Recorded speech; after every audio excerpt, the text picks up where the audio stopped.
안녕하세요. 보타임의 미국 소식입니다. 11월 16일 헤드라인 뉴스를 전해드리겠습니다.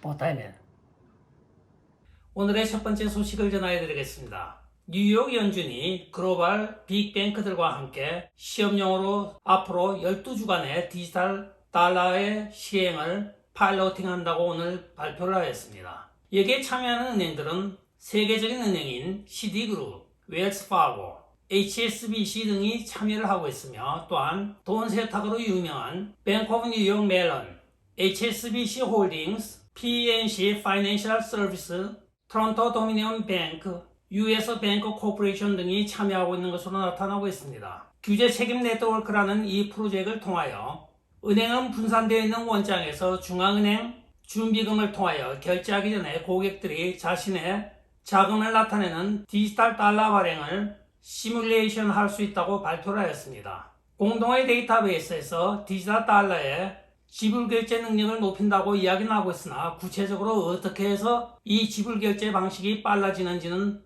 발표를 하지 않고 있습니다. 어떻게 됐든 간에 디지털 달러화 시대가 지금 열리고 있는 것으로 보여지고 있습니다. 불과 한 주 전에 FTC 가상화폐 거래소가 파산 신청을 하여 큰 무리를 빚고 있는 이 와중에 정부 차원의 연방은행이 디지털 달러를 지금 파일로팅한다고 오늘 발표를 하는 의도가 무엇인지 모르겠습니다.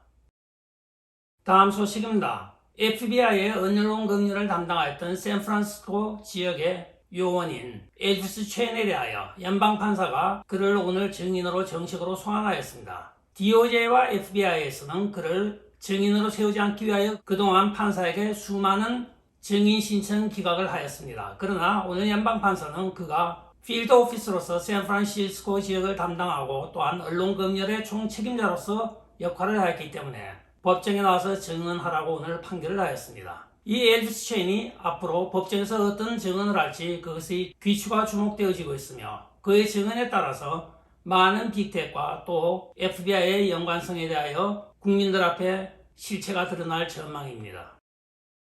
다음 소식입니다. 화요일인 15일 늦게 도널드 트럼프 대통령은 전국 선거관리위원회에 2024년 대통령 선거 출마를 공식적으로 등록을 하였습니다. 메인스트림 미디어 어느 곳도 지금 도널드 트럼프 대통령이 2024년 대선에 출마한다는 소식을 전하고 있지 않는 가운데 지방 로컬 TV들만 지금 열심히 전하고 있습니다. 수많은 인파들이 마라라고에 모여 그의 대통령 후보 출사표에 대하여 환영과 또는 축하를 해주고 있는 것으로 밝혀지고 있습니다. 다음 소식입니다. 공화당 하원 원내대표로 케빈 맥카티에 도전하였던 앤디 빅스가 188대 31로 패배하였습니다. 따라서 공화당 원내대표로는 케빈 맥카티가 그대로 쭉 이어질 것으로 전망되어지고 있으며 공화당이 오늘까지 217석을 확보하고 무난히 과반수를 돌파할 것으로 보여지고 있어서 하원의장직을 따놓은 당상으로 보여지고 있습니다. 많은 의측이 있었지만 그저 예정대로 케빈 맥카티로 갔는데 그 이유는 바로 리시 체니 영향이 컸던 것 같습니다. MTG 의원의 발표에 따르면 우리가 여기에서 케빈 맥카티를 축출을 하고 다른 사람을 내세웠을 경우에는 리시 체니가 공화당 중앙위원회 위원으로 컴백할 확률이 높다고 이야기를 함으로써 도널드 트럼프 대통령을 지지하는 많은 의원들이 케빈 맥카티로 그냥 가기로 결정한 것 같습니다. 여우를 피하려고 호랑이를 끌어들일 이유는 없다는 것이겠죠. 그런데 누가 여우고 누가 호랑이인지는 앞으로 두고 봐야 되겠습니다. 다음 소식입니다. 민주당 상원 원내대표인 척 슈머가 오늘 기자와의 인터뷰에서 아주 폭탄적인 발언을 하고 있습니다. 그는 지금 공화당 상원 원내대표인 미치 매코넬과 마가를 퇴출하기 위하여 매일매일 협의를 하고 국리를 한다고 오늘 폭로를 한 것입니다. 척 슈머에 의하여 미치 매코넬이 그간의 이적 행위를 하해왔던 것이 다 백일천하에 드러나고 있는 장면이기도 합니다. 과연 공화당 상원 원내대표로 미치 매코넬이 계속 이어질지 아니면 다른 사람으로 대체가 될지 귀추가 주목되는 사건이기도 합니다.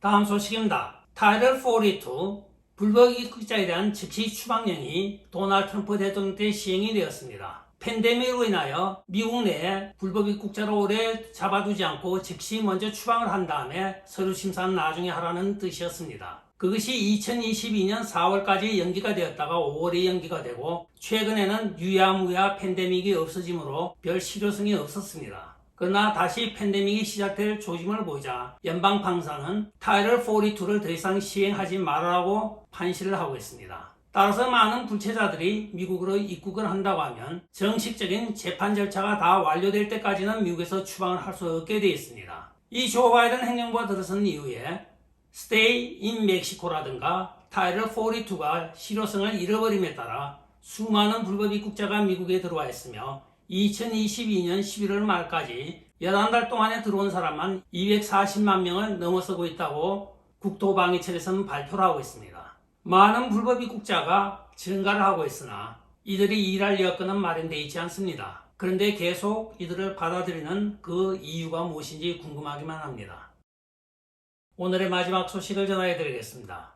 폴란드의 대통령이 안제이 두다입니다. 안제이 두다 집 부근에 러시아chế 미사일이 2발이 떨어졌다고 서방 언론들이 지금 난리법석을 부리고 있고, 나토는 나토 조항 5조를 활동하여 나토 동맹국인 폴란드를 지키기 위하여 즉시 폴란드 국경과 푸틴 정부 국경에 배치되어야 한다고 주장을 하고 나서고 있습니다. 나토 5조 조항이라고 하는 것은 어느 한 나라의 나토 회원국이라도 외부로부터 침공을 당한다고 하면 모든 나토 국가가 침공을 당하는 것으로 간주한다는 조약이기도 합니다. 서방 언론은 특히 영국과 미국의 언론들은 푸틴 정부가 미사일을 사용하여 폴란드 국경 근처에 포격을 하였다고 전하였습니다. 여기에 푸틴 정부가 우리는 그런 적이 없다고 발뺌을 하고 난리가 났는데, 오늘 타스 통신에 의하여 발표된 바에 따르면 이들은 2개의 미사일 잔해를 캡처해서 올리고 있습니다.